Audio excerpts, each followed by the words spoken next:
किसी भी लीडर को, किसी भी देश को धरातल पे अपने प्रजा का हाल जानना चाहिए, धरातल पे क्या डेवलपमेंट हो रहा है उसको साथ साथ ये शक्ति संतुलन की, बैलेंस ऑफ पावर की भी बात कहीं ना कहीं यदि यथार्थवाद की बात करोगे तो कहीं ना कहीं बीजेपी की हार यूपी में यही दर्शाता है कि बीजेपी यथार्थवाद से चुक गई।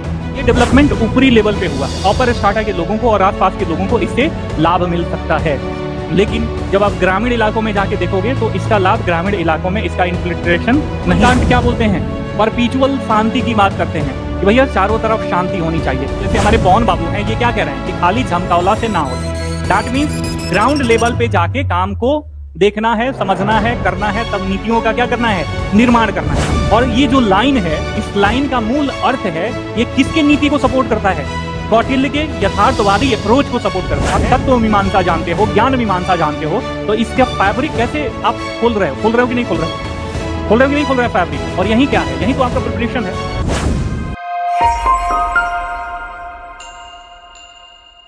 कौटिल्य क्या थे, आदर्शवादी मानते हो कौटिल्य को या यथार्थवादी मानते हो, हैं बताइए अजीत जी।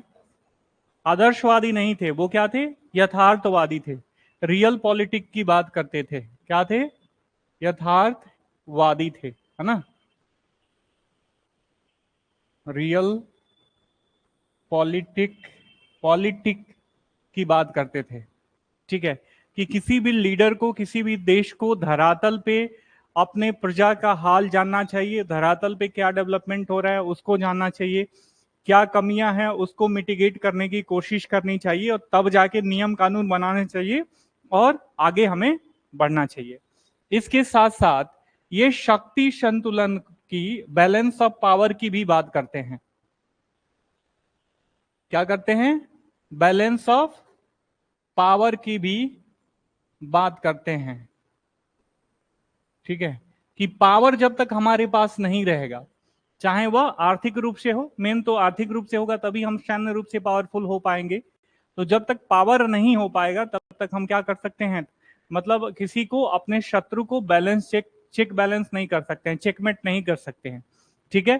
तो इन्होंने क्या करा, पावर, बैलेंस ऑफ पावर की बात करी, ठीक है, यथार्थवाद की बात करी, बैलेंस ऑफ पावर की बात करी। जबकि वहीं पे इमैनुअल कांट की बात करते हैं, जब ये लीडरशिप का एक और इनका था कि लीडरशिप की अगर बात करते हैं ना, तो लीडरशिप क्या होना चाहिए, दूरदर्शी होना चाहिए। जनता को खुश रखने के लिए ऐसे नियम नहीं बनाओ जो हमारे अर्थव्यवस्था के विरुद्ध हो, हमारे राष्ट्र के हित के क्या हो, विरुद्ध हो, ठीक है। कठोर निर्णय लेने के लिए हमेशा लीडरशिप को आतुर रहना चाहिए, ठीक है। और आप कहीं ना कहीं यदि यथार्थवाद की बात करोगे तो कहीं ना कहीं बीजेपी की हार यूपी में यही दर्शाता है कि बीजेपी यथार्थवाद से चुक गई, ठीक है। बनारस की बात करें, यदि बनारस की बात करें या अयोध्या की बात करें, तो इसमें क्या था, इसमें बहुत ही ज्यादा डेवलपमेंट हुआ है। तो ये डेवलपमेंट ऊपरी लेवल पे हुआ है, अपर स्ट्राटा के लोगों को और आसपास के लोगों को इससे लाभ मिल सकता है, लेकिन जब आप ग्रामीण इलाकों में जाके देखोगे तो इसका लाभ ग्रामीण इलाकों में इसका इन्फिल्ट्रेशन नहीं हुआ है, ठीक है। इसके साथ साथ जो मान लीजिए कि कोई भी नया इंफ्रास्ट्रक्चर डेवलप होता है तो क्या होता है, डिस्प्लेसमेंट होता है, ठीक है, लोगों को हटाया जाता है, वहां से लोगों को शिफ्ट किया जाता है। पुराने जो इंफ्रास्ट्रक्चर होता है उसको हम तोड़ते फोड़ते हैं और नए इंफ्रास्ट्रक्चर का डेवलपमेंट होता है।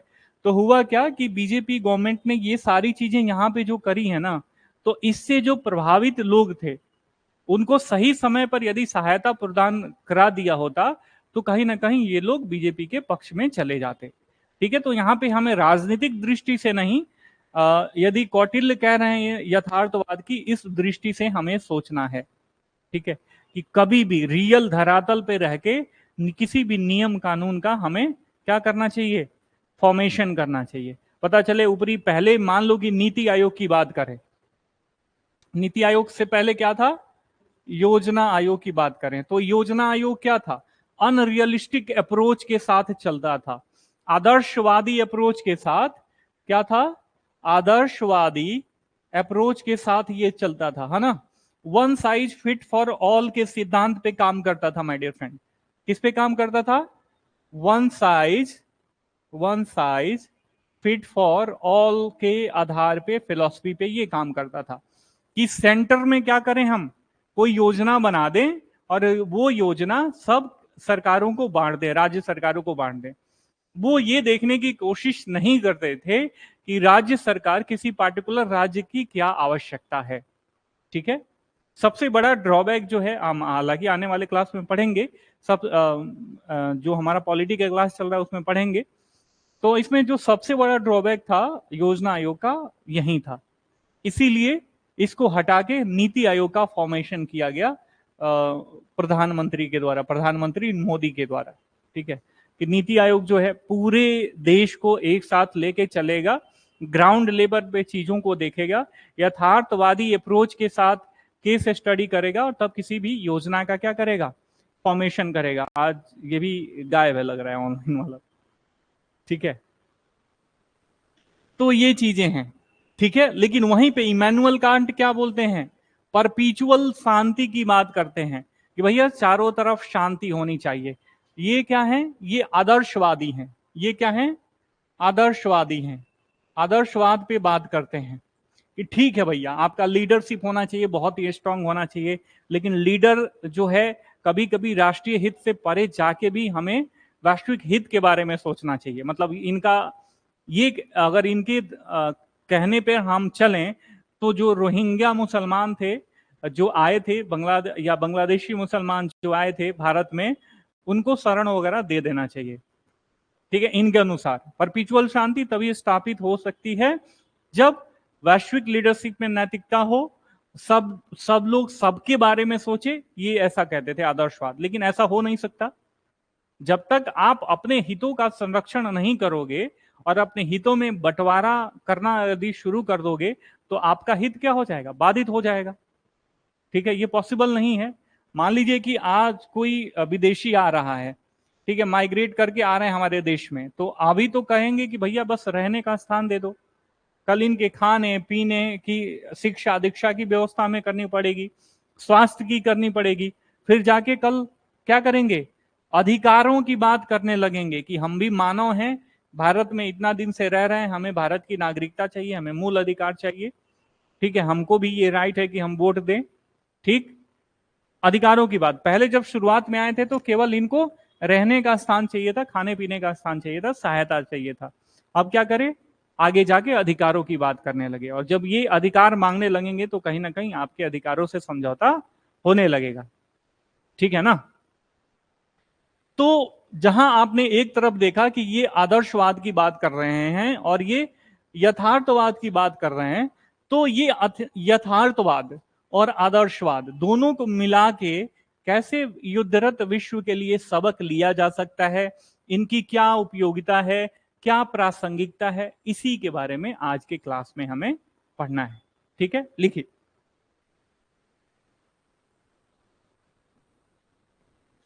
Okay, good evening. लिखिए, आज का टॉपिक यही है, कौटिल्य से इमैनुअल कांट तक युद्धरत विश्व के लिए सबक। ठीक, लिखिए, परिचय लिखिए, परिचय लिखिए। कौटिल्य, कौटिल्य और इमैनुअल कांट जैसे विचारकों के, कौटिल्य और इमैनुअल कांट जैसे विचारकों के, विचारकों के दार्शनिक, दार्शनिक और रणनीतिक दृष्टिकोण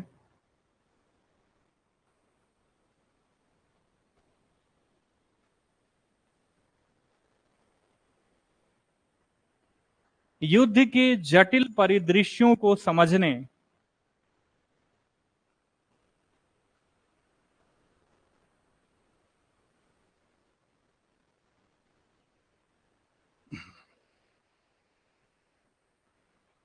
युद्ध के जटिल परिदृश्यों को समझने और उन्हें नेविगेट करने, नेविगेट मतलब संचालित करने, और उन्हें संचालित करने के लिए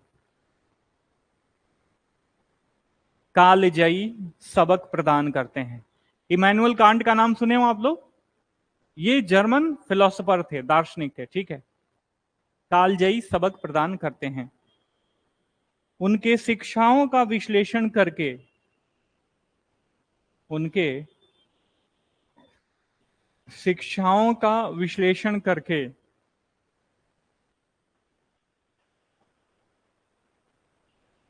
करके हम समकालीन वैश्विक संघर्षों में भी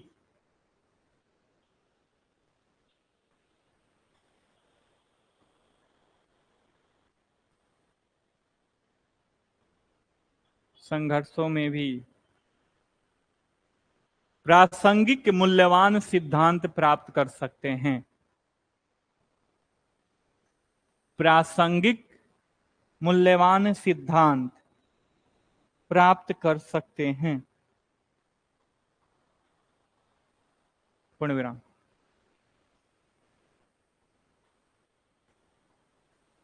अब लिखो, कौटिल्य, यथार्थवाद और रणनीतिक बुद्धिमत्ता। कौटिल्य, यथार्थवाद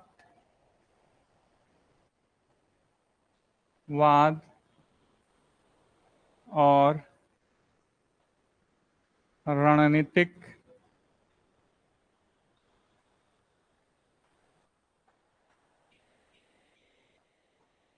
बुद्धिमत्ता।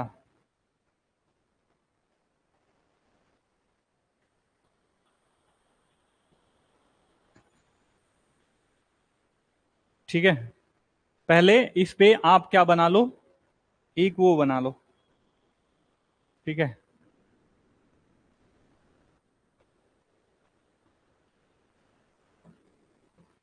यथार्थवाद।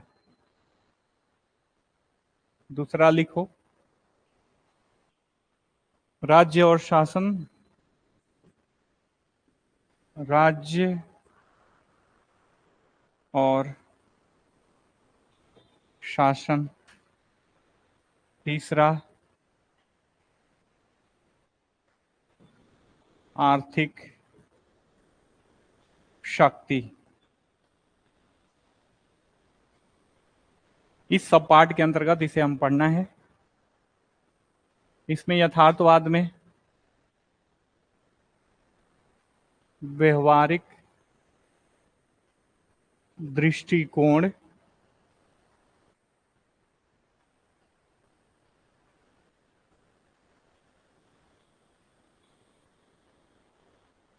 शक्ति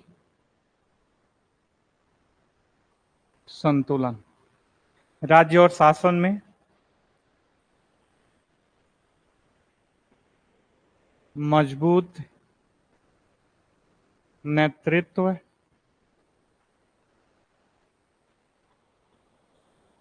आंतरिक शांति। आर्थिक शक्ति में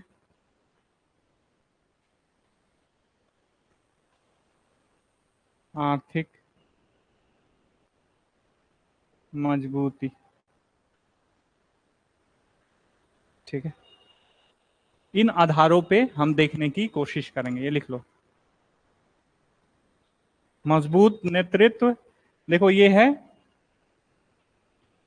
यथार्थवाद में व्यवहारिक दृष्टिकोण और शक्ति संतुलन, राज्य और शासन, मजबूत नेतृत्व, आंतरिक शांति, आर्थिक शक्ति, आर्थिक मजबूती। इन आयामों पे हमें देखना है कि कौटिल्य इसको लेके क्या कहते थे, है ना। ठीक है, अब लिखिए, यथार्थवाद। यथार्थवाद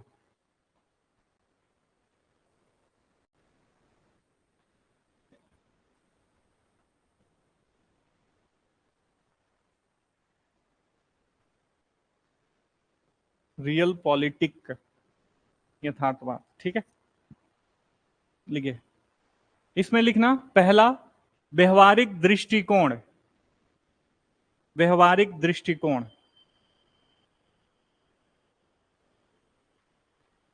व्यवहारिक दृष्टिकोण लिखो। कौटिल्य का अर्थशास्त्र, कौटिल्य का अर्थशास्त्र राज्य और राजनीति के लिए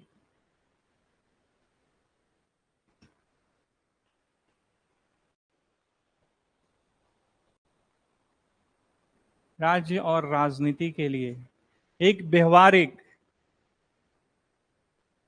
एक व्यवहारिक और यथार्थवादी दृष्टिकोण को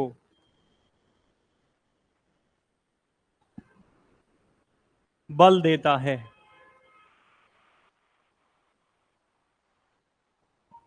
पूर्ण विराम। यह आदर्शवादी धारणाओं के बजाय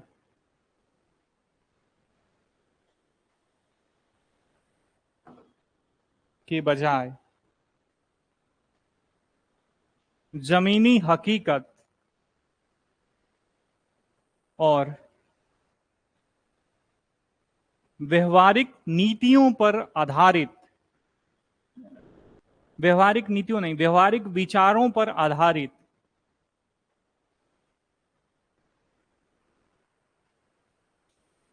व्यवहारिक विचारों पर आधारित नीतियों की वकालत करता है।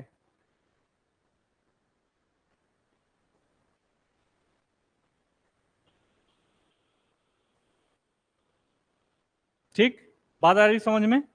और ये सबसे अच्छा मेरे को सबसे बड़ा मतलब बढ़िया कॉन्सेप्ट लग रहा है, ठीक है ना। जैसे अभी मान लो सेंट्रल गवर्नमेंट की या यूं माने कि राज्य सरकार की अब नीतियां आ गई हैं। पहले क्या था, नहीं नहीं योजना आयोग नहीं, district aspiration programme, aspirational district, अब एस्पिरेशनल, हाँ अब आकांक्षी ब्लॉक कार्यक्रम भी आ गया है। तो आकांक्षी यदि बात करें आकांक्षी ब्लॉक कार्यक्रम की, तो ये क्या है, ग्राउंड लेवल की, क्या है, ग्राउंड लेवल का अप्रोच है कि किसी ब्लॉक में क्या दिक्कत है, कितना उसमें पोटेंशियल है, दिक्कत को पहचानो और उस पोटेंशियल को ट्रिगर्ड करने के लिए योजना बनाओ। ठीक है, तो वो जाके ज्यादा बढ़िया से डेवलप होगा। जब ब्लॉक्स डेवलप होंगे तो जिला डेवलप होगा, जिला डेवलप होंगे तो राज्य, राज्य डेवलप होगा, राज्य डेवलप होंगे तो देश डेवलप होगा, है ना। तो ये यथार्थवाद का इनका अप्रोच काफी सही है। ठीक है, अब लिखिए शक्ति संतुलन, शक्ति संतुलन, शक्ति संतुलन।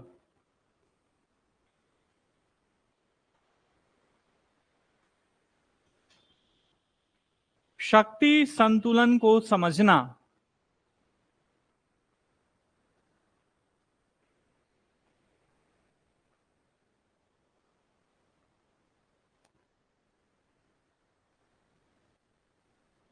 शक्ति संतुलन को समझना तथा गठबंधन का लाभ उठाना, गठबंधन, शक्ति संतुलन को समझना तथा गठबंधन और शत्रुओं की कमजोरी का लाभ उठाना, गठबंधन, क्या लिखे, गठबंधन और शत्रुओं की कमजोरी का लाभ उठाना कौटिल्य की फिलॉसफी का केंद्रीय बिंदु है।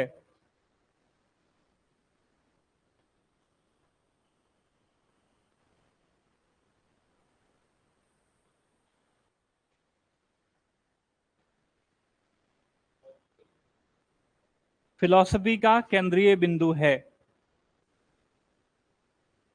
दर्शन, दर्शन का केंद्रीय बिंदु है, पूर्ण विराम। यह आधुनिक भू राजनीति में यह आधुनिक भू राजनीति में महत्वपूर्ण है।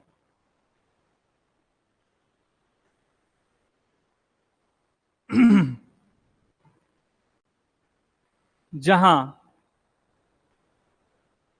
जहां बदलते गठबंधन और शक्ति संतुलन महत्वपूर्ण भूमिका निभाते हैं। शक्ति संतुलन महत्वपूर्ण भूमिका निभाते हैं।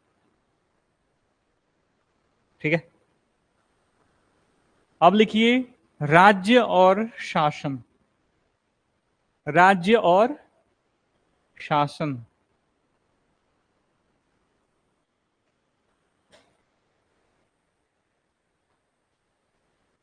ठीक है, शासन अगला हमारा हेडिंग है।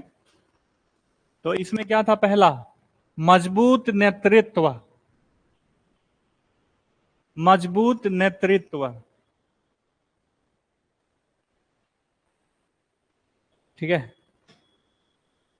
संघर्ष के समय, संघर्ष के समय में प्रभावी प्रभावी और निर्णायक नेतृत्व आवश्यक है। और निर्णायक नेतृत्व आवश्यक है, पूर्ण विराम।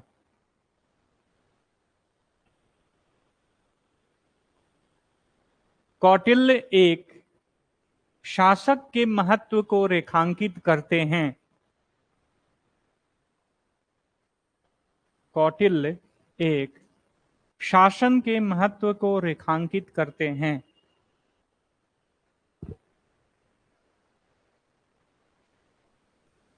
महत्व को रेखांकित करते हैं। जो बुद्धिमान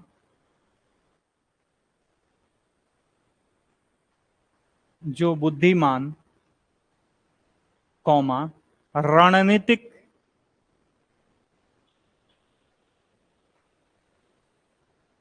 और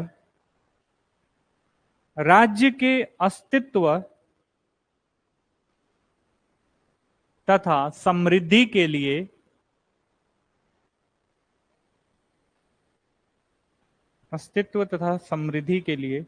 कठिन निर्णय लेने में सक्षम हो। कठिन निर्णय लेने में सक्षम हो।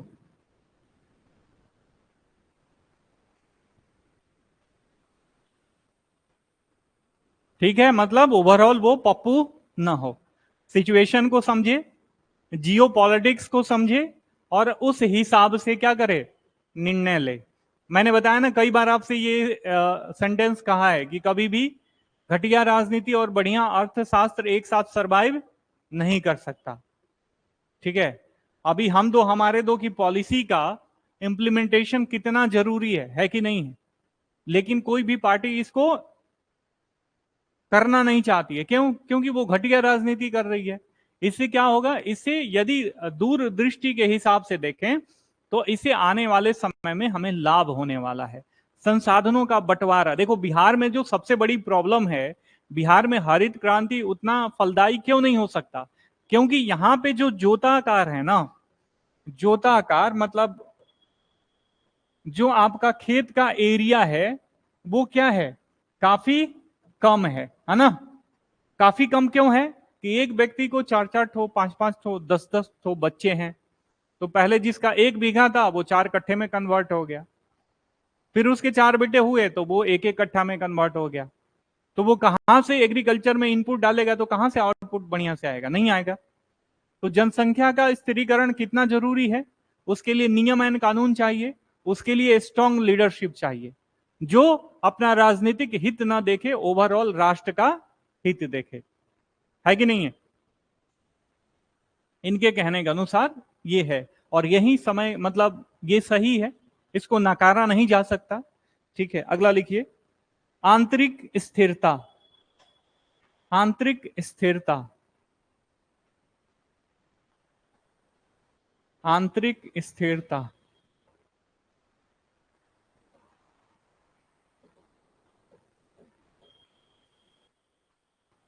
आंतरिक स्थिरता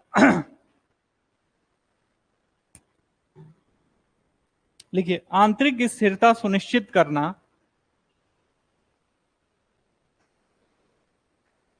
आंतरिक स्थिरता सुनिश्चित करना और घरेलू मुद्दों का समाधान करना महत्वपूर्ण है। और घरेलू मुद्दों का समाधान करना महत्वपूर्ण है, महत्वपूर्ण है,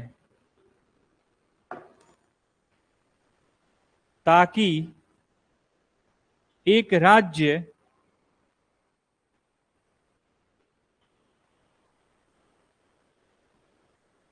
बाहरी रूप से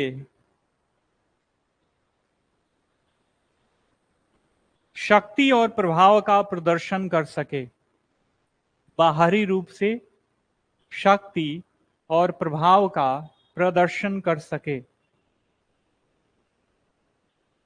पूर्ण विराम।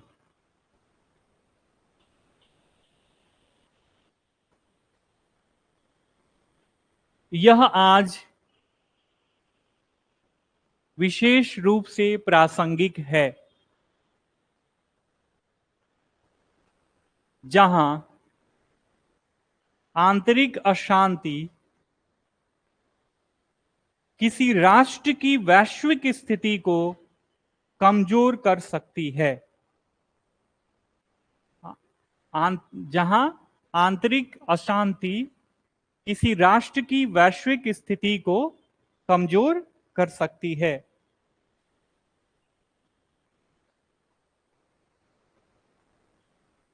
ना। अब लिखिए, बात आ रही है समझ में? आंतरिक अशांति, भैया जब घर का विकास कैसे होगा? जब घर के सारे लोग खुशहाल होंगे, सब में सम्मति होगी, ठीक है, सब मिलके एक साथ घर के विकास का प्रयास करेंगे, तभी तो होगा, है ना। अब लिखिए, आर्थिक शक्ति, आर्थिक शक्ति,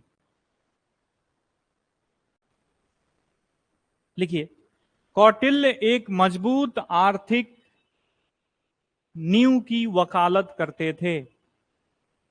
कौटिल्य एक मजबूत आर्थिक नींव की वकालत करते थे,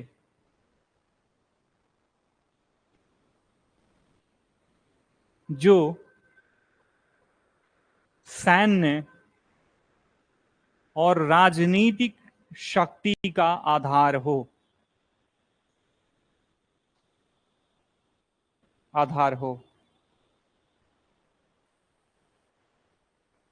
आर्थिक लचीलापन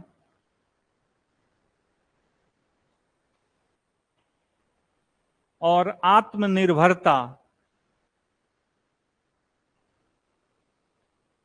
लंबे समय तक संघर्ष को बनाए रखने,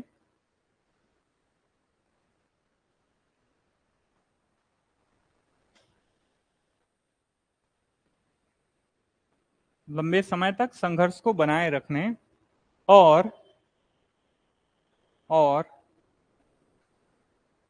आर्थिक लचीलापन और लंबे समय तक, आर्थिक लचीलापन और आत्मनिर्भरता लंबे समय तक संघर्ष को बनाए रखने और रणनीतिक स्वायत्तता बनाए रखने के लिए महत्वपूर्ण है।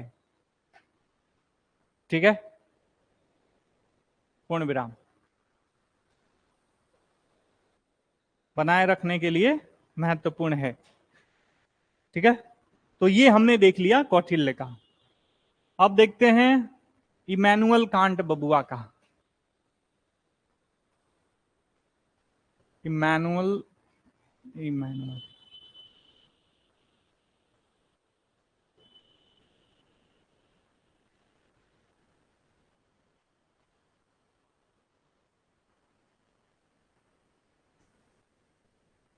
इमैनुअल कांट, इनका पहला क्या है? इमैनुअल कांट, ये देखिए, नैतिक दर्शन लिखना है, नैतिक दर्शन और अंतरराष्ट्रीय शांति। नैतिक दर्शन और अंतरराष्ट्रीय शांति। बहुत लोग ऐसे भी अंतरराष्ट्रीय लिख देते हैं, रापे रेफ, है ना, अंतरराष्ट्रीय शांति। पहला लिखो अस्थाई शांति।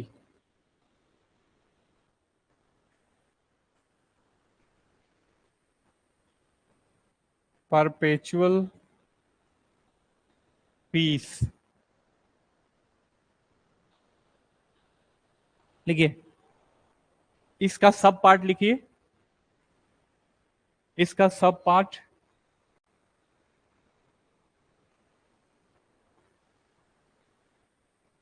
शांति का दर्शन। शांति का दर्शन, शांति का दर्शन। ठीक है, लिखिए, कांट का निबंध, कांट का निबंध अस्थाई शांति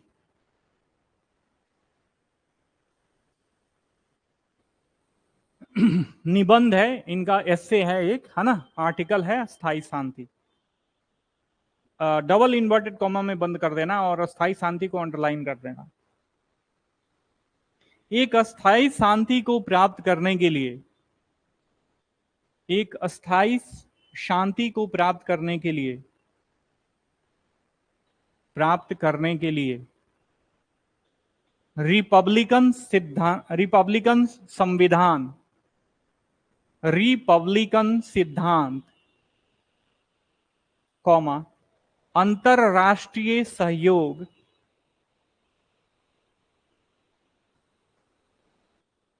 अंतरराष्ट्रीय सहयोग और कानून के शासन की स्थापना का ढांचा प्रस्तुत करता है।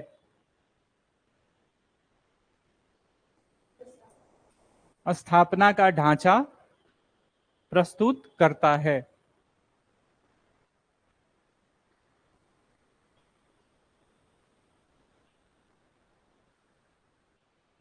मतलब कहने का मतलब इन शॉर्ट, यदि वैश्विक व्यवस्था में शांति स्थापित करना चाहते हो तो क्या क्या चाहिए?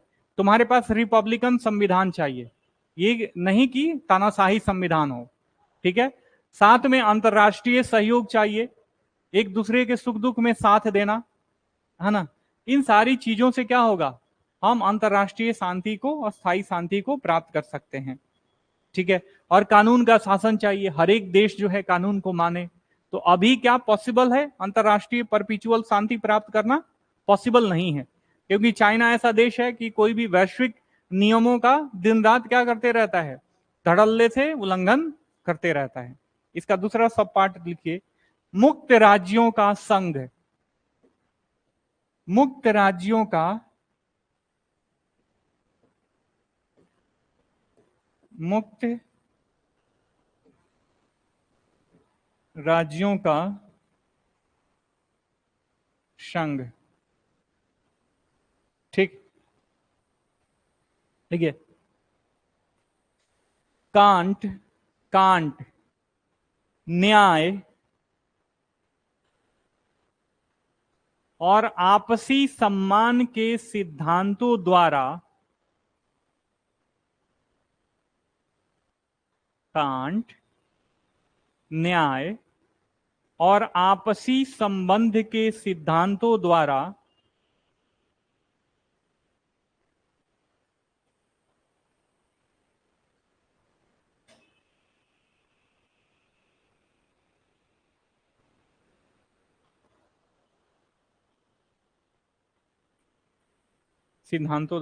शासित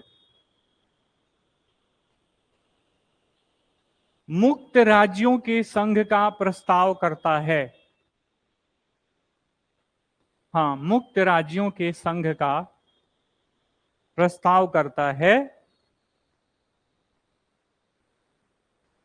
कॉमा जो आधुनिक अंतरराष्ट्रीय,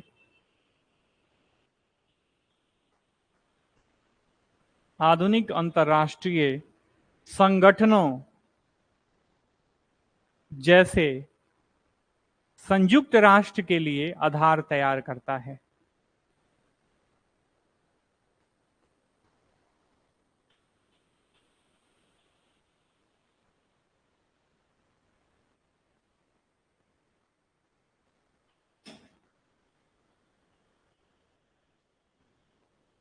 ठीक है, जैसे यूनाइटेड नेशन है, ये क्या है? मुक्त राज्यों का संघ है। तो यही तो कह रहे हैं कि देखो इसमें आपसी संबंधों पे क्या होना चाहिए? जोर देना चाहिए। ठीक है, जैसे मान लो कोविड-19 आया, ठीक है, तो कोविड-19 में क्या हुआ? आपसी संबंधों पे जोर दिया गया, एक दूसरे को मॉनेटरी सहायता प्रदान करी गई, दवा की सहायता प्रदान करी गई, ह्यूमैनिटेरियन हेल्प, मतलब अनेक तरीके का, ह्यूमैनिटेरियन हेल्प नहीं, मतलब दवा से संबंधित और आर्थिकी की संबंधित क्या करा गया? सपोर्ट करा गया। करा गया कि नहीं करा गया? तो ये आपसी संबंधों पे जोर देते हुए अंतर्राष्ट्रीय संधि को स्थापित करने के लिए अनेक राज्यों, मुक्त राज्यों का एक संगठन होना चाहिए जो किस पे चले?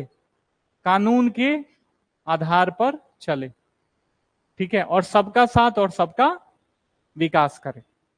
ठीक, ठीक बा हो, काहे सीरियस बड़ा? खाली झमकावला से ना होई बबुआ। ठीक बा, बात समझो। पढ़ रहे हो तो ढंग से पढ़ो, खाली झमकावला से ना होई का मतलब?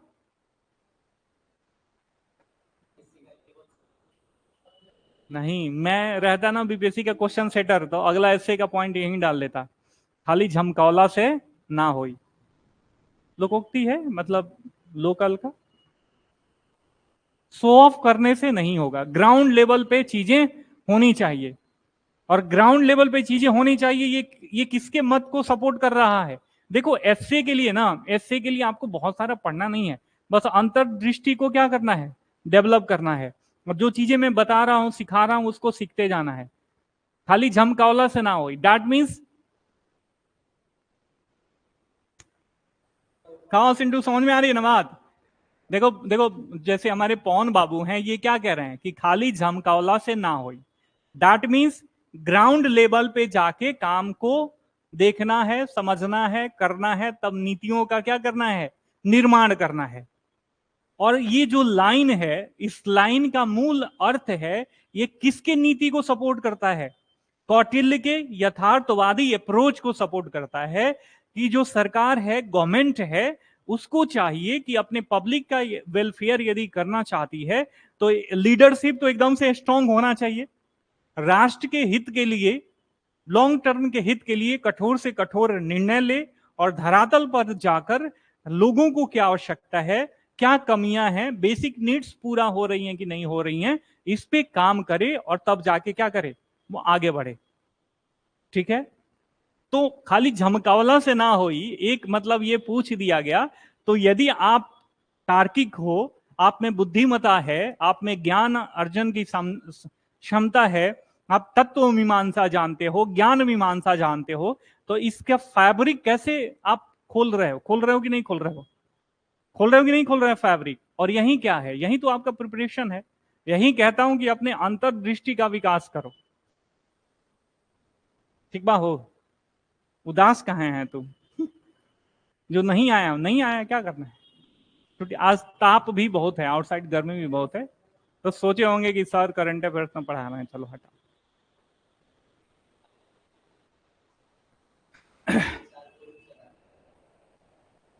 ठीक है, तो कोई बात नहीं, ठीक। चलिए, ये हो गया। अब लिखिए नैतिक अनिवार्यता। नैतिक अनिवार्यता।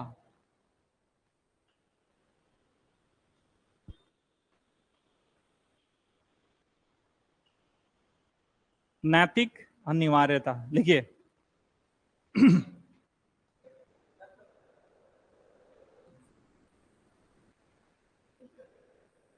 क्या?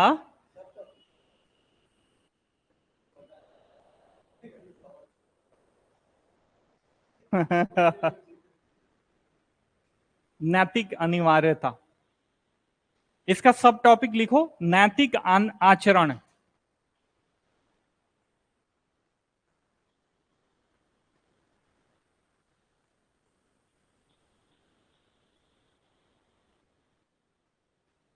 नैतिक आचरण। ठीक है, लिखिए कांट, कांट, हाँ इमैनुअल कांट, कांट, तुमको कांट सुनाई दे रहा है? नहीं सही है, ये लड़का डिस्टर्ब चल रहा है आजकल, मुझे लग रहा है इसके हाव भाव से लग रहा है, बीच में स्टेबल हुआ था लेकिन फिर डिस्टर्ब हो गया। कांट अंतरराष्ट्रीय संबंधों में, लिखो सिंटू, कांट अंतरराष्ट्रीय संबंधों में नैतिक अनिवार्यता के महत्व पर जोर देता है। नैतिक अनिवार्यता के महत्व पर जोर देता है।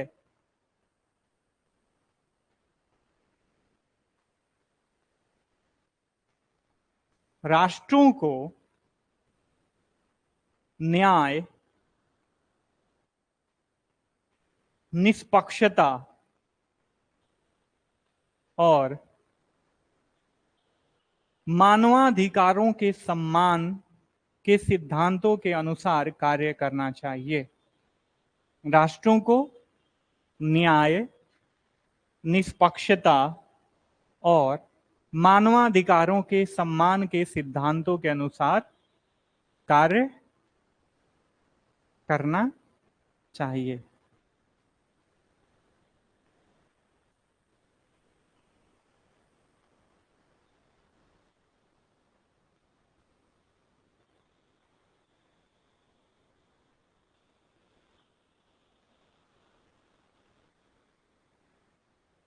ठीक है, अब इसमें देखो पवन सिंह का ही उदाहरण लेते हैं इसी के उसका। पहले बोला कि खाली झमकावला से ना हुई, दूसरा क्या बोलता है उसका, पावर इहे से शुरू होला।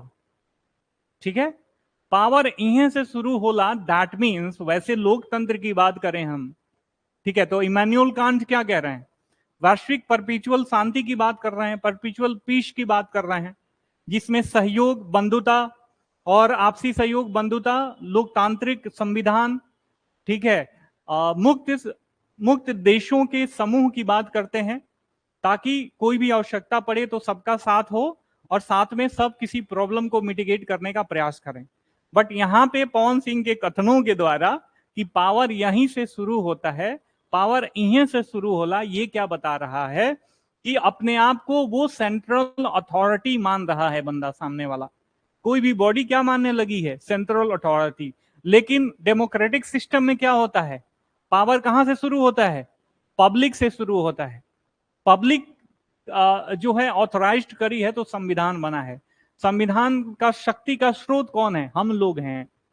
ठीक है, तो जब उसने कहा कि पावर इहे से शुरू होला, इसका मतलब उनमें नैतिकता नहीं है, नेतृत्व की नैतिकता नहीं है। जब आप एक लीडरशिप के ओहदे पे होते हो तो आपको नैतिक शब्दों का चयन करना जरूरी है। करना जरूरी है कि नहीं, आपके शब्दों का चयन होना चाहिए, सेलेक्टिव शब्दों को ही बोलो आप, क्योंकि जो आप बोलते हो वो लोगों के द्वारा क्या किया जाता है, कैप्चर किया जाता है। और कहीं ना कहीं ये शो करता है कि सामने वाला क्या है, बहुत ही ज्यादा एरोगेंट है और नियम कानूनों को और नैतिकता को मानने वाला नहीं है, लोगों को अपने नीचे रखने का क्या है, वो आदी है। लेकिन इमैनुअल कांट कहते हैं कि यदि देखो परपिचुअल शांति व्यवस्थित करनी है, विश्व को आगे ले जाना है, मानवीय विकास करना है, तो हमें नैतिकता होना चाहिए, हमें नैतिक आचरण करना चाहिए, अंतर्राष्ट्रीय सहयोग होना चाहिए, अंतर्राष्ट्रीय नियम और कानून पे हमें आगे बढ़ना चाहिए। ठीक है, ठीक है, हाँ जी, लिखिए सार्वभौमिक अधिकार।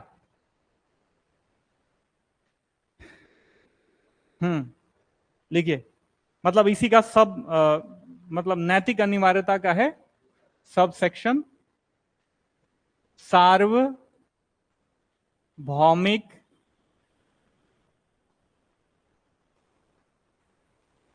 अधिकार। ठीक है, लिखिए सार्वभौमिक मानवाधिकारों का संरक्षण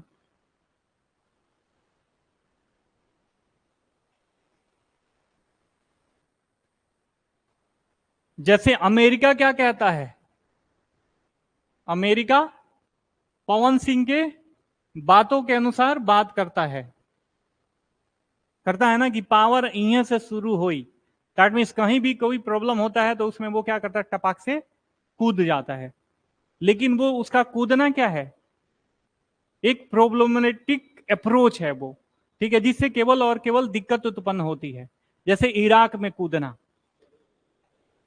ठीक है, इराक में कूदना क्या था, यही arrogance of power show off कर रहा था कि हम आर्थिक ताकत हैं, सैनिक ताकत हैं, पावर यहीं से शुरू होला, ठीक है। लेकिन मेन कारण क्या था, मेन कारण था कि इराक जो है उस समय जो ईंधन राष्ट्र थे, ईंधन सप्लाई वाले राष्ट्र हैं, तेल वाले राष्ट्र हैं, ओपेक कंट्रीज जो हैं, ठीक है ना, तो वो क्या, उसका हेड कहीं ना कहीं उसको मैनिपुलेट कर रहा था, चीजों को रेगुलेट करने की कोशिश कर रहा था।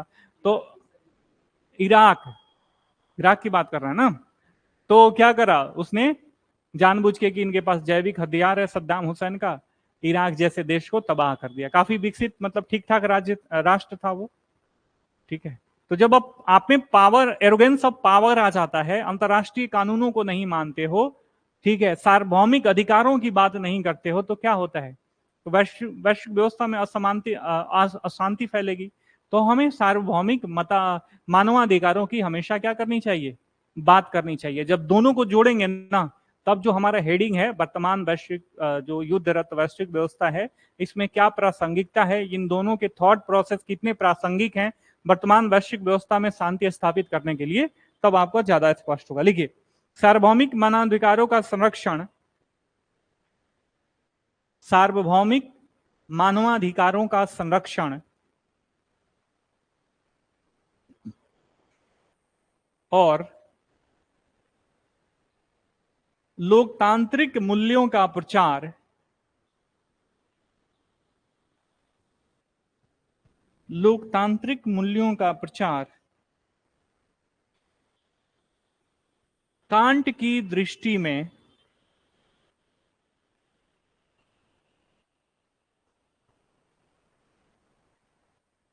एक शांतिपूर्ण विश्व व्यवस्था के लिए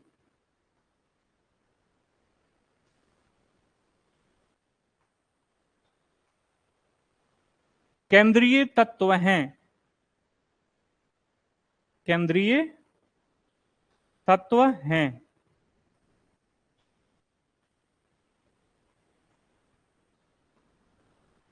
अगला लिखिए, विश्व नागरिकता,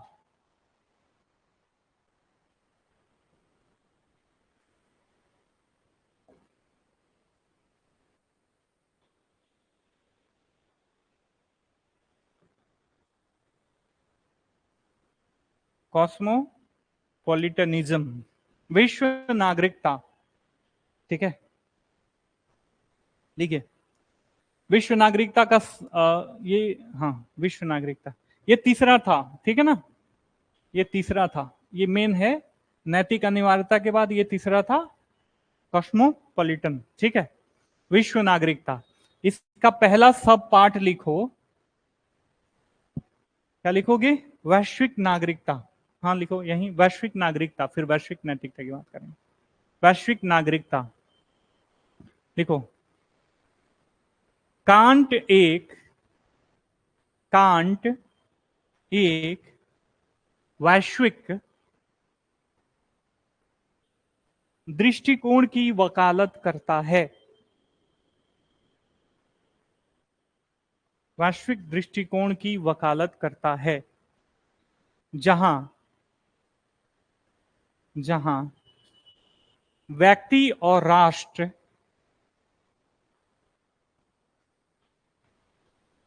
खुद को एक वैश्विक समुदाय का हिस्सा मानते हैं,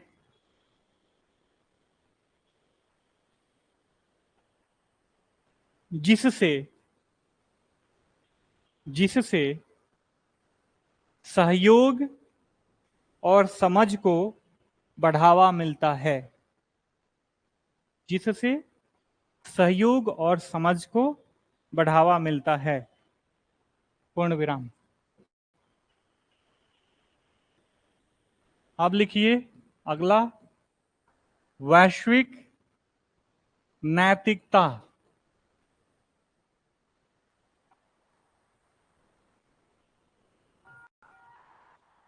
वैश्विक नैतिकता, ठीक है। लिखिए, राष्ट्रीय हितों से परे जाकर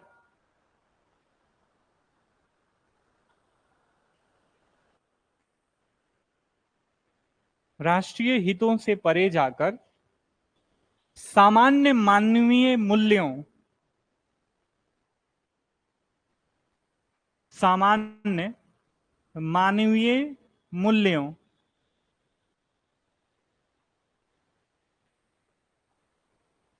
को बढ़ावा देने वाली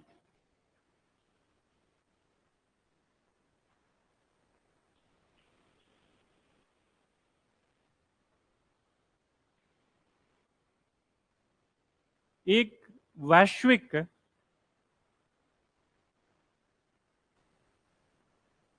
को बढ़ावा देने वाली एक वैश्विक नैतिकता का प्रचार करना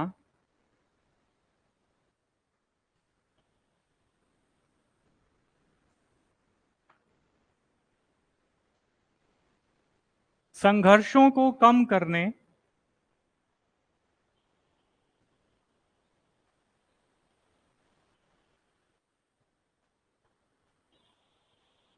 और एक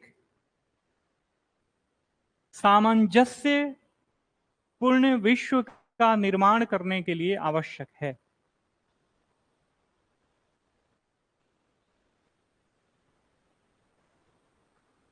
सामंजस्यपूर्ण विश्व का निर्माण करने के लिए आवश्यक है।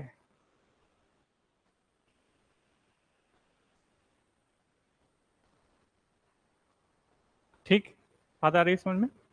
ये एक थोड़ा सा आदर्शवादी अप्रोच आपको लग रहा है, शुरुआत मतलब लगना चाहिए, क्योंकि शुरुआत में मैंने क्या बताया था? मैंने यही बताया था ना कि मान लो बांग्लादेशी घुसपैठिए आ जा रहे हैं या रोहिंग्या मुस्लिम आ रहे हैं, उनको हम अपने यहाँ क्या करें? संरक्षण दे दें। तो क्या करेंगे अभी शुरुआत में ये लोग? मतलब बेसिक रिक्वायरमेंट उनको चाहिए। मान लीजिए वैश्विक संस्थाएं शुरुआत में उनको सपोर्ट कर रही हैं, ठीक है, यूनाइटेड नेशन से या यूएनएचआरसी से उनको सपोर्ट मिल रहा है, फंड आ रहा है, आप दे रहे हो। बाद में क्या होगा? यही लोग आपके ऊपर आदि मतलब आदि वो हो जाएंगे, हावी हो जाएंगे। और ठीक है, यही हो रहा है ना। जो गांव में जैसे यार छोड़ो, मतलब सब अपर लेवल का छोड़ो, ए भैया, ए भैया, हाँ, दो भैंसिया सबको बांधने के लिए जगह नहीं है, क्या करो, थोड़ा सा जगह दे दो। आप क्या करते हो? यही मतलब अंतरराष्ट्रीय मतलब गांवी नैतिकता के वजह से, गांव की नैतिकता होने के कारण कि सारा गांव क्या है, मेरा परिवार है, आप क्या करते हो? अपने पड़ोसी को, सामने वाले को दे देते हो।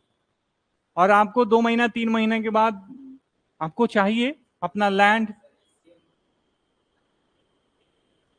हाँ, ठीक है। तो फिर बाद में जब आप उससे मांगोगे तो क्या कहेगा? पहले तो मना करेगा, अरे थोड़ा दिन और रुक जाओ। धीरे धीरे क्या बोलेगा? ये मेरा है। फिर मारा पीटी होगा, कपर फुटौल होगा, फिर थाना थानी होगा, फिर न्यायपालिका के चक्कर में पड़ोगे। ये होता है, ठीक है। तो ये थोड़ा सा आदर्शवादी, राष्ट्रीय हितों से परे नहीं जाना चाहिए, ठीक है ना। ये थोड़ा सा आदर्शवादी अप्रोच है। यदि राष्ट्रीय हित से परे जाते हो तो आपको दिक्कतों का सामना क्या करना पड़ेगा? समझौता करने का मतलब समझौता करना पड़ेगा, ठीक। अब देखो इस इन तत्वों का जो आपने पढ़ा अभी कौटिल्य के बारे में और इमैनुअल कांट के बारे में, कितनी उपयोगिता हो सकती है।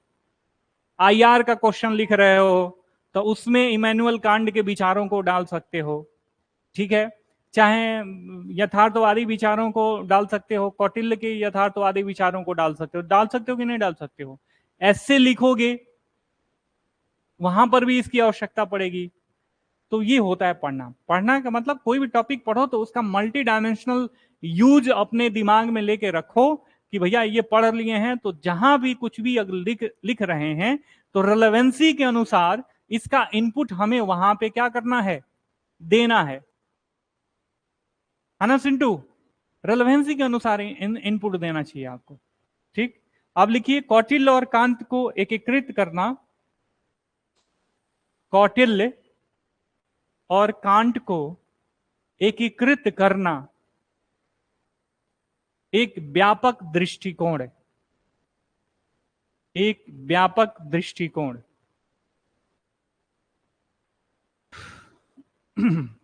एक व्यापक दृष्टिकोण। पहला,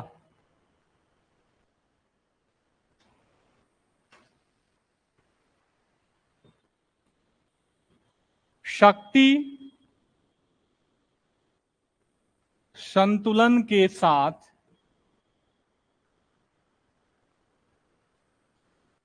नैतिक आचरण।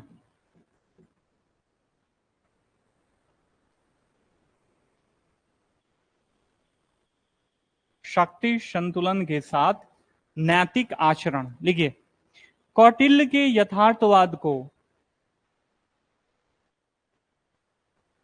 कौटिल्य के यथार्थवाद को, इस शक्ति संतुलन की बात कौन करता है? कौटिल्य बात करते हैं। कौन बात करता है? कौटिल्य बात करते हैं। और नैतिक आचरण की बात कौन करता है? कांट, इमैनुअल कांट बात करते हैं वैश्विक व्यवस्था में। अब तीनों का, दोनों का कोलैबोरेशन जो है वर्तमान वैश्विक व्यवस्था के लिए कितना जरूरी है, ये लिखो। देखो कौटिल्य के यथार्थवाद को कांट के नैतिक दर्शन के साथ, कांट के नैतिक दर्शन के साथ एकीकृत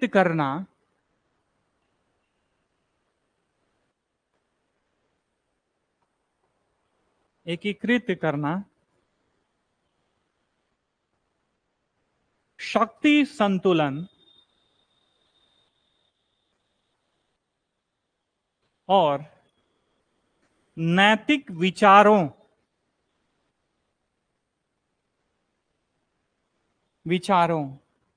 के बीच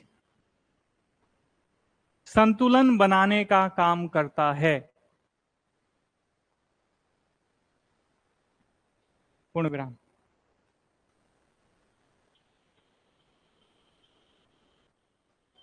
जबकि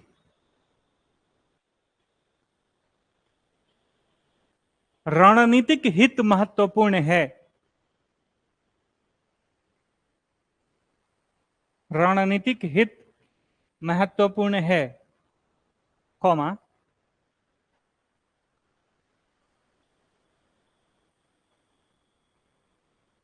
उन्हें अंतर्राष्ट्रीय कानून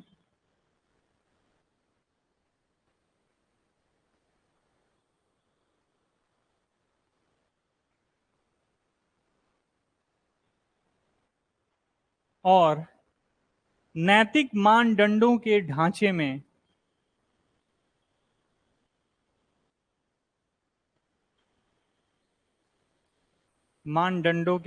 में हासिल किया जाना चाहिए।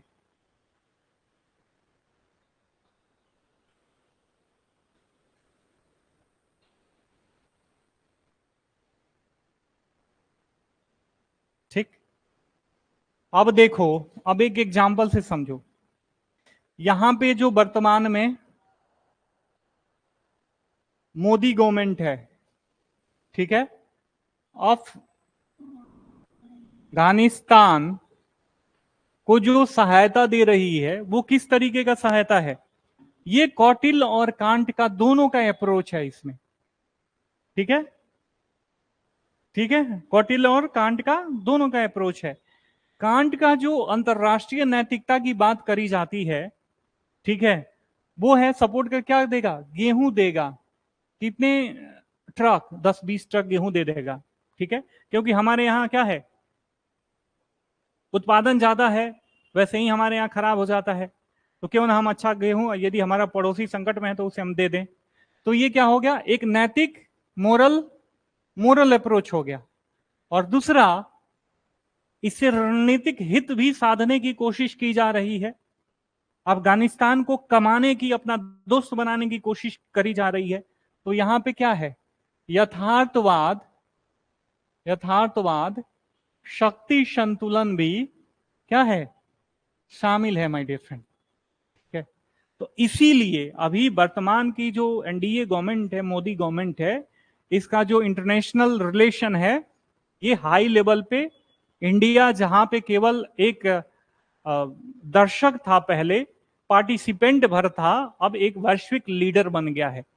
हर एक मंचों पे ये देखा जाता है, सोचा जाता है कि इंडिया का क्या स्टैंड है इस पे। चाहे छोटी सी छोटी कोई प्रॉब्लम हो या बड़ा से बड़ा कोई प्रॉब्लम हो, सब में इंडिया का स्टैंड रखा जाता है।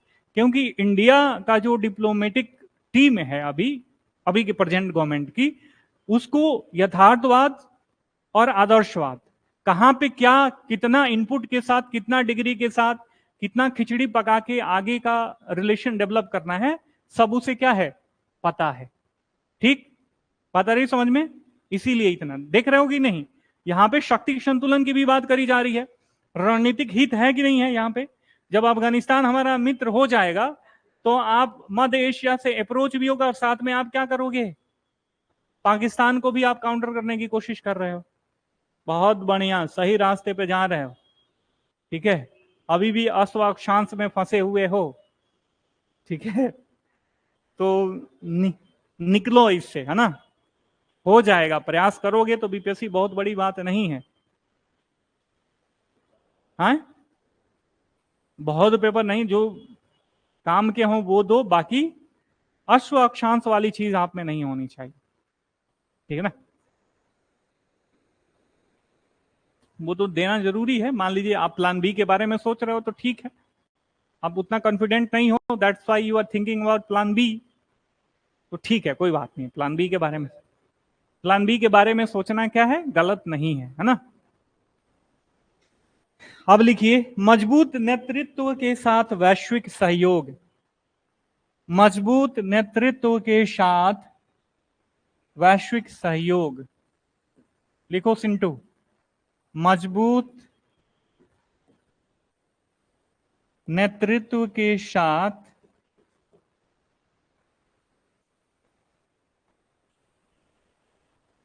वैश्विक सहयोग। आज कोई पर्व वगैरह तो नहीं है, सरप्राइजिंगली मैक्सिमम लोग गायब हैं आज।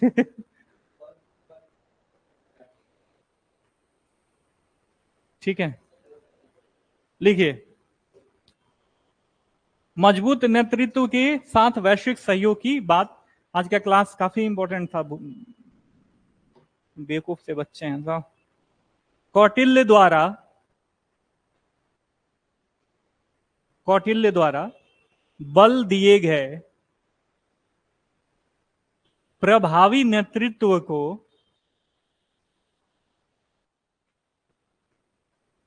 कांट के अंतरराष्ट्रीय सहयोग के समर्थन के साथ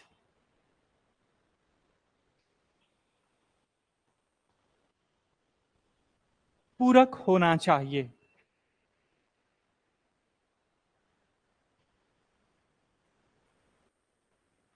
नेताओं को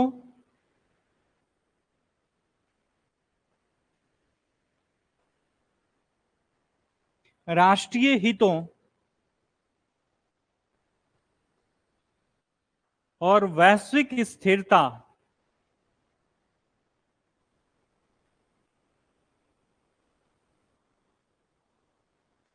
दोनों के लिए काम करना चाहिए।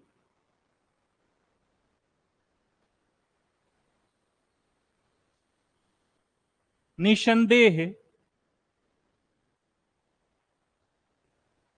आधुनिक भू राजनीति, मतलब जियो पॉलिटिक्स, आपस में जुड़ी हुई है।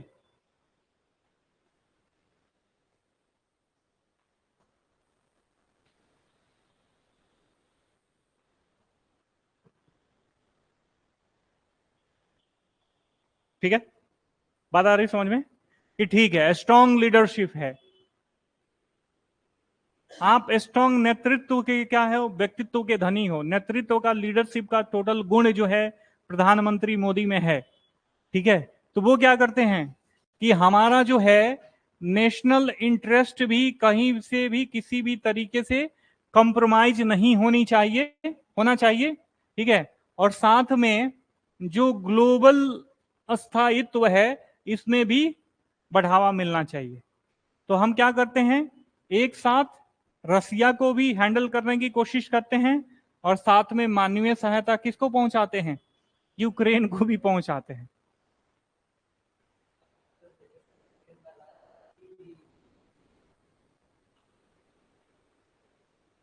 तीसरा टर्म बहुत अचीवमेंट वाली बात है ना, भले वो हार गए लेकिन 240 सीटें आई ना, 243 लगातार। और वो भी जातिगत, ये लोग थोड़ा सा एरोगेंसी में आ गए थे, ग्राउंड लेवल पे अगर काम किए होते तो आराम से 272 आराम से इनका पूरा हो गया रहता।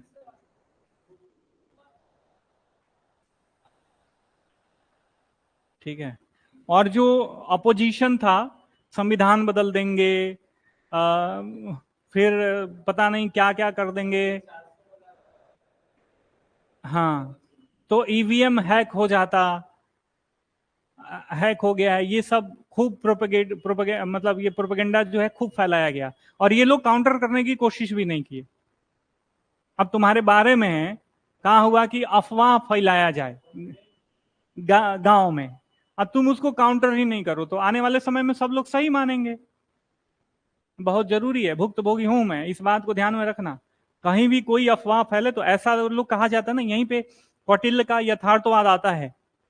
ठीक है, यथार्थवादी अप्रोच के साथ चलो, अगर झूठ को सही समय पे नहीं रोका गया तो वो सत्य में क्या हो जाता है, मना मस्तिष्क में सत्य के रूप में स्थापित हो जाता है। तो ये लोग रोके नहीं।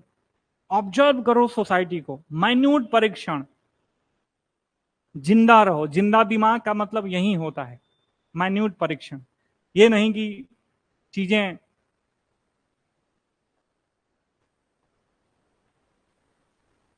ठीक है, तो ये बात, कोई भी अपने हित से, मान लो तुम्हारी शादी हो रही है, तुम्हारी शादी में ढेर लोग आए, फूआ फूफी मामा मामी सब लोग, वो इसलिए आए, ठीक है, खुश हैं कि तुम्हारी शादी हो रही है, एक बार उनको विदाई ना दो, नेग ना दो, ढंग से खाना ना खिलाओ, तब देखते हैं कि तुम्हारे खुशी में वो उनकी खुशी ज्यादा है या अपना हित बाधित हो रहा है उसमें वो ज्यादा, वो मतलब वो दुख दे रहा है उनको। हाँ, आदर सत्कार ही नहीं है। तो ये बात आप ध्यान में रखो, यथार्थवादी, कौटिल्य का यथार्थवादी अप्रोच और कांट का आदर्शवादी, दोनों का इनपुट होना चाहिए। ठीक है, किसी मतलब एक एंगल पे झुकोगे तो वो ज्यादा रेडिकल, रेडिकल नहीं होना चाहिए। अशोक क्या हो गए, ज्यादा रेडिकली आदर्शवादी हो गए, तहस नहस हो गया मौर्यन सम्राट, है ना। तो ये बहुत जरूरी है। ठीक है, ये हो गया। अगला लिखो, आर्थिक और नैतिक नींव। आर्थिक, तीसरा लिखो सिंटू, आर्थिक और नैतिक नींव। हाँ, क्या टॉपिक, नहीं अभी है थोड़ा बहुत, क्या हुआ, अंतिम ही चल रहा है। ठीक है, कौटिल्य द्वारा, कौटिल्य द्वारा सुझाई गई मजबूत आर्थिक नींव, सुझाई गई महत्वपूर्ण आर्थिक नींव, मजबूत आर्थिक नींव न केवल राष्ट्रीय बल्कि, न केवल राष्ट्रीय बल्कि वैश्विक विकास, वैश्विक विकास और सहयोग का भी समर्थन करना चाहिए।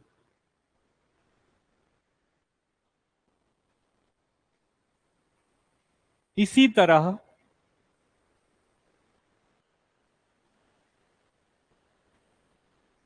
कांट की नैतिक अनिवार्यता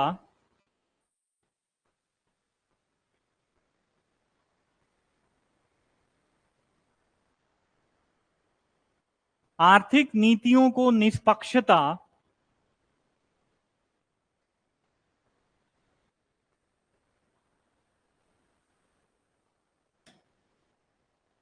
और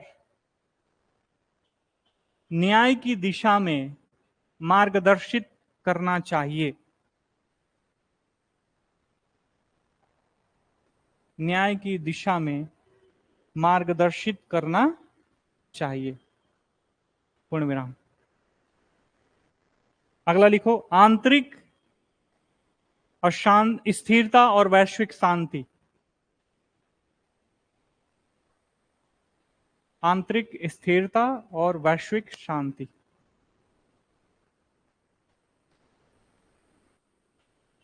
ठीक है, देखिए, आंतरिक स्थिरता सुनिश्चित करना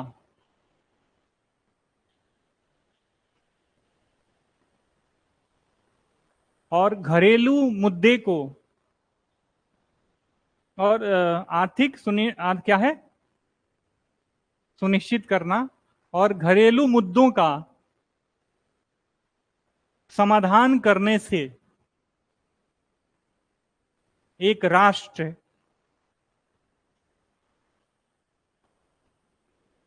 की वैश्विक शांति और स्थिरता में योगदान करने की क्षमता बढ़ती है।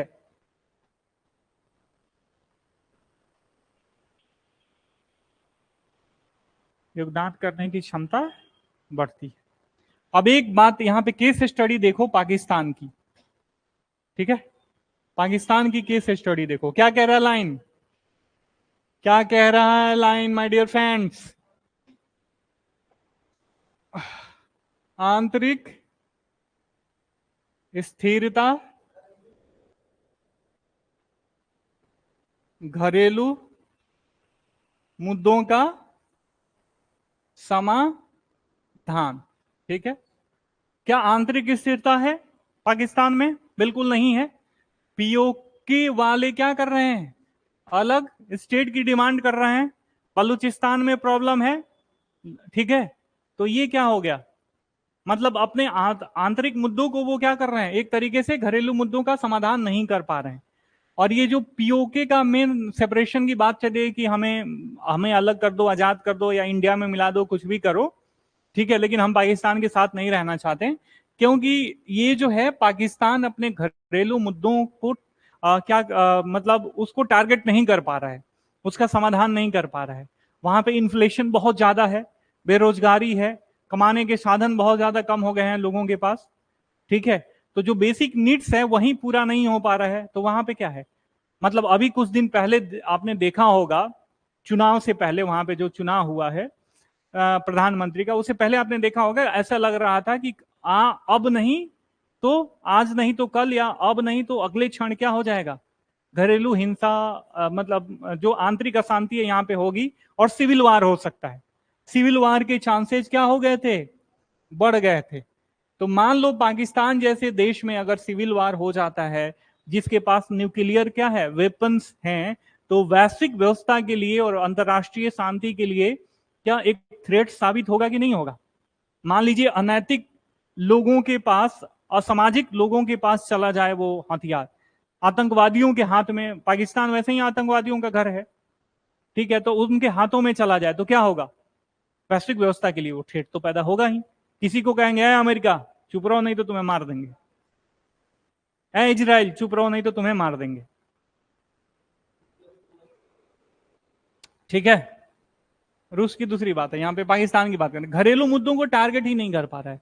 तो अगर कोई देश, अगर आप मान लीजिए वैश्विक शांति चाहते हो, तो किसी देश को चाहिए कि पहले अपने जो घरेलू मुद्दे हैं उनको टारगेट करे, उनका समाधान करे। जब इनमें आंतरिक स्थिरता आएगी तो भैया जो विश्व है वो राष्ट्रों से तो मिलके ही बनता है ना।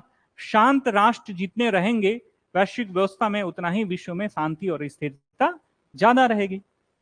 ठीक, अगला लिखो। एक सुरक्षित और समृद्ध राज्य, एक सुरक्षित और समृद्ध राज्य रचनात्मा एक सुरक्षित और समृद्ध राज्य रचनात्मक माफ कीजिएगा, रचनात्म रचनात्मक रचनात्मक अंतर्राष्ट्रीय संबंधों में शामिल होने के लिए बेहतर स्थिति में होता है।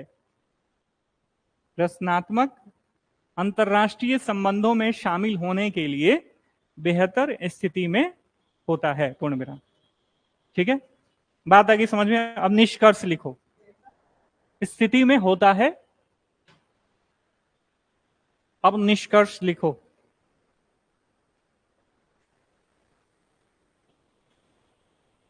लिखो, कौटिल्य की रणनीतिक दृष्टि से लेकर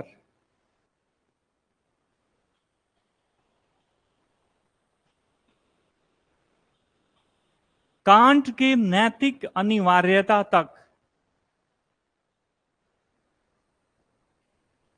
कांट के नैतिक अनिवार्यता तक,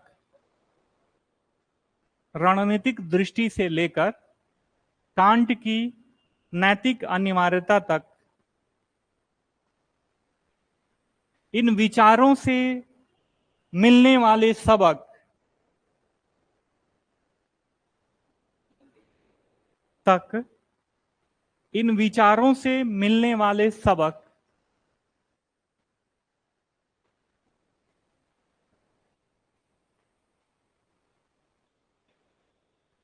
सबक एक युद्धरत दुनिया को, एक युद्धरत दुनिया को नेविगेट करने के लिए एक व्यापक ढांचा प्रदान करता है। हाँ, मतलब संचालित करने के लिए एक व्यापक ढांचा प्रदान करता है।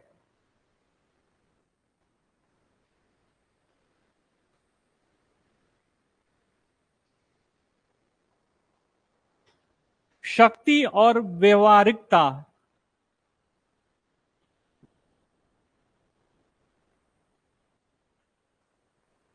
को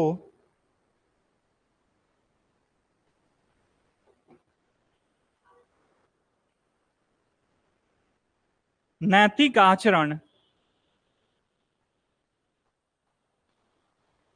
और अंतर्राष्ट्रीय सहयोग के साथ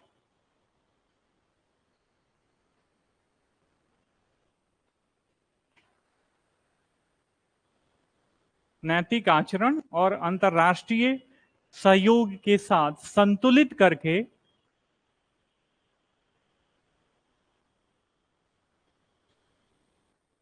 राष्ट्र एक अधिक स्थिर, कौमा न्याय संगत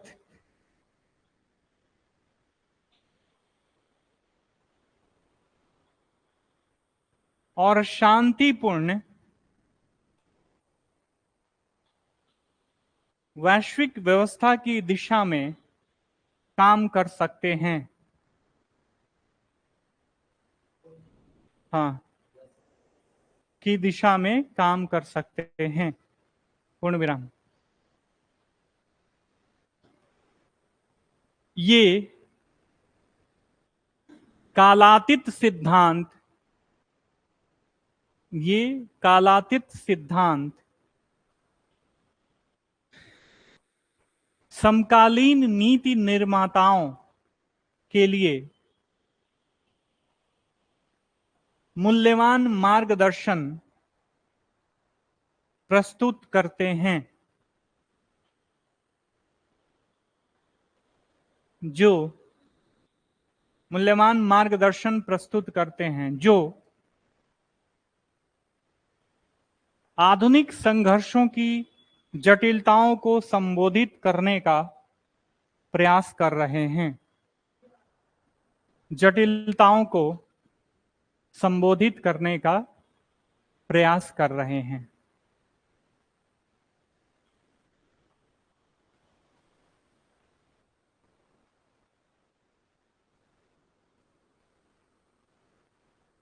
ठीक है, अब थोड़ा सा रशिया और यूक्रेन के वार को यहाँ पे एक्सप्लोर कर लेते हैं। अब देखो, रशिया और यूक्रेन के वार का मूल जड़ क्या है? नेटो का पूरब की तरफ एक्सपेंशन।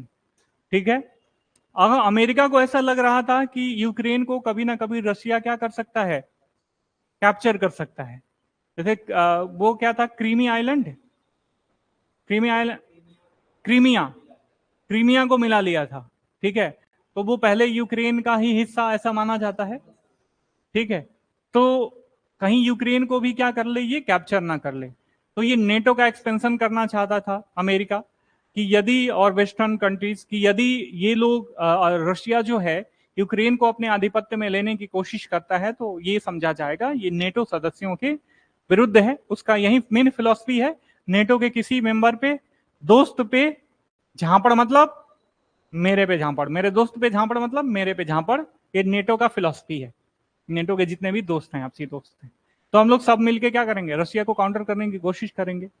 रशिया ऐसा करता या ना करता, कभी करता तो आप साथ में बैठ के वार्तालाप कर सकते थे, वैश्विक दबाव, नैतिक दबाव, मोरल सुएशन बना सकते थे कि नहीं बना सकते थे? आप डायरेक्ट क्या करें, नेटो का एक्सपेंशन करने लगे, केवल केवल केवल रशिया को काउंटर करने के लिए। यदि आप वैश्विक ताकत हो तो पहले युद्ध जो है अंतिम विकल्प होना चाहिए। और उसके बाद पीस कौन रहा है, यूक्रेन।